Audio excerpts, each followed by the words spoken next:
অবশেষে Bangladesh Premier league বিপিএলের ফ্র্যাঞ্চাইজিসগুলোর একটা শর্ত পূরণ করতে যাচ্ছে Bangladesh Cricket Board BCB. Bangladesh Premier League BPL ফ্র্যাঞ্চাইজিসদের দাবি বা দীর্ঘদিনের একটা শর্ত পূরণ করার দ্বার প্রান্তে।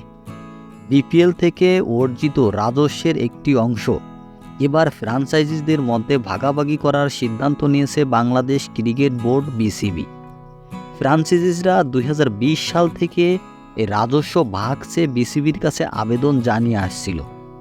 এমনকি সেই সময়ে Comilla Victorians, Dhaka Dynamites, Khulna Tigers এবং রংপুর রাইডার্স ফ্র্যাঞ্চাইজিসগুলোর হুমকিও দিয়েছিল যে তাদের এই দাবি না মেটালে তারা বিপিএল বয়কট করবে।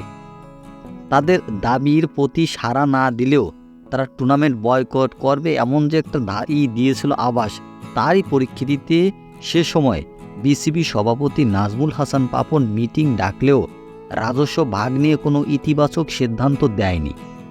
ফলে কয়েকটা বিপিএলের থেকে কয়েকটা ভালো ভালো স্পন্সর যে ছিল তারা অবশেষে সেখান থেকে সরে দাঁড়িয়েছে।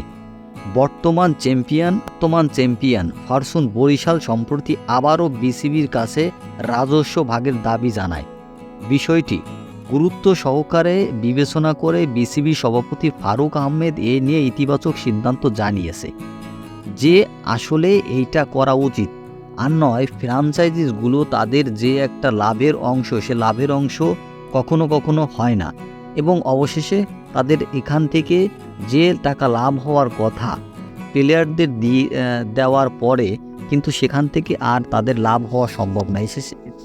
তা থেকেই বোঝা যায় যে বাংলাদেশ প্রিমিয়ার লিগ বিপিএলের কত টাকা এই নাজমুল হাসান পাপন কিভাবে আটকে রেখেছে।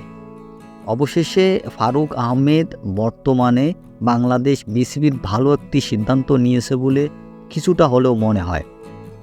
বাংলাদেশ বিপিএল নিয়ে আপনার মতামত কমেন্ট বক্সে আশা করছি।